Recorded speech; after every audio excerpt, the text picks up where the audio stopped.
Nakagawa ka na ba ng stuko? Kung hindi pa, ito para sa iyo itong video na to. Tara, ituturo ko sa inyo paano gamitin itong wall art ng Davies. Napakadali na itong gamitin, masarap ipahid. Tara, step by step tuturo ko sa inyo. Let's go! Yon, no? Mga kapinta, gagawa ngayon tayo ng stuko. Ang gagamitin natin itong wall art ng Davies. Makikita nyo itong wall. Yan, no? Butas na yan. Yan na muna natin yan. Kailangan i-sure natin na matakpan niya ng skim coat. Yan, no? Kailangan patag muna siya, no? Bago natin ano yung wall art. Ito yung gagamitin natin.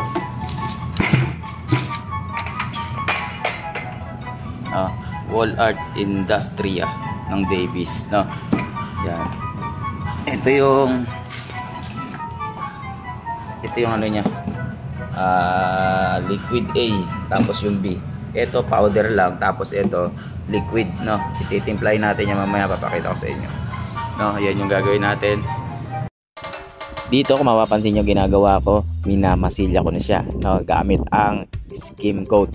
Dahil pag hindi mo to minasilya, yung mga malalalim na butas babakat sa stuko. Kailangan patag na patag, makinis ang ating texture ng pader bago mag-apply ng stuko. Kung mapapansin nyo, kailangan ano ko rito, pinupulito ko. Ayun, pinupulito ko yung mga wall. Walang sabit-sabit, kailangan makinis, no? Para paghagod mo ng stuko, hindi sasabit, maganda ang pagka-apply. At pagkatapos nga natin mamasilyahan to ng skim coat, hindi ko na pinapakita sa video. Pagkatapos nito, pag natuyo, lilihain, tapos lalagyan ng a-applyan ng flat latex, no? Kailangan may flat latex yung minasilyan yung skim coat para naman hindi agad sumipsip yung stuko na ilalagay nyo kung irerekta nyo. Kailangan talaga naka-flat, no? Hindi ko na pinapakita rito paano siya na i-flat. Yan, kailangan pulituin natin muna yung mga malalalim, no? Kailangan pantay para maganda yung kalalabasan ng ating trabaho pag i-stuko. Yun, na ito, no? Sa pagtitimpla naman na itong wall art, makikita nyo itong liquid, no? Yung A, ayan, no? Yan yung itsura nyan, no? Magsasalin lang tayo sa lalagyan, no? Kasi hindi, wag natin haluin lahat dahil ito halo na to, no? Kailangan kasi tumitining yan, nagkakaroon dito ng parang oil. Kailangan haluin muna bago isalin. Ngayon kukuha tayo mga kalahati lang. Yan, no? So, nakakuha na tayo. Ito naman yung B, no? Ito yung B, wall art Industria, no? Yung texture niya cement finish, no? Ayan, no? Yan yung powder. Yan, mapapansin nyo hindi puno yan. Yan po talaga ang laman niya, kalahati lang. Kasi ano yan, yung ratio niyan 1:1. Kung gaano karami nito, ganito rin yung karami nung powder, no? Kailangan sa unang mano, pag kumuha kayo niyan, yan, no? Kung alam niyo yung makunat na yung texture, wag naman sobrang kunat kasi matigas tas makapalagad ang apply. Parang ano lang, parang patching, no? 'Di ba pag naghahalo tayo ng flat tsaka patching compound, ganun lang, no? Yan, no? Malabnaw pa yan, ganyan, pumapatak. Kung ano yung gusto niyo, parang ipahid, no? Wag lang napakalapot, no? Ayan, no? Powder. Yan. Yan po yung paghahalo niya, no? Yan. Basta pagka nadali nyo na yung gusto nyong kunat, yun na po yun, no? Papakita ko sa inyo yung resulta. Wala pa, matagal-tagal pa to, no?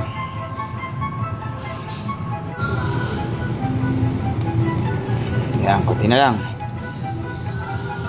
Ayan, no? Tingnan, malapot-lapot na siya. Mas maganda kung meron kayo yung panghalo, no? Kasi ano talaga siya, pinong-pino, walang bubo. Pero pwede naman yung ganito, basta masipag lang kayo maghalo. Maano nyo na rin siya, no? Pang first coating natin to, no? Unang mano. Basta importante, malagyan nyo lahat nung lalagyan nyo. Kunyari, wall. Malagyan nyo lahat. Pag nalagyan nyo na lahat, sa second mano kayo gumawa ng pattern, no? Pag nakagawa na kayo ng pattern, yun yung pinaka-design, no? Ayan, no? Uy, konti pa. Ito, last na to. Grabe yan. Gusto ko yung ano lang ay medyo hindi siya makunat. Kasi hindi rin siya malabnaw gaano. Yan.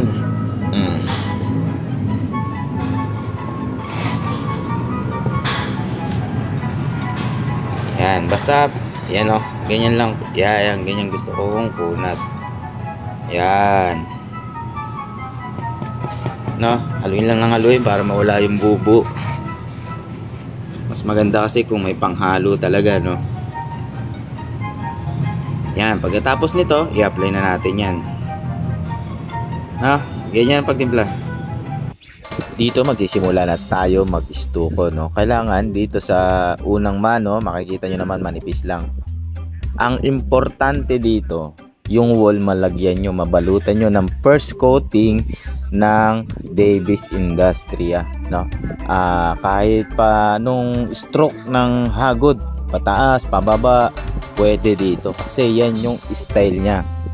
Ang goal dito, kailangan malagyan mo yung lahat ng wall ng unang mano o first coat.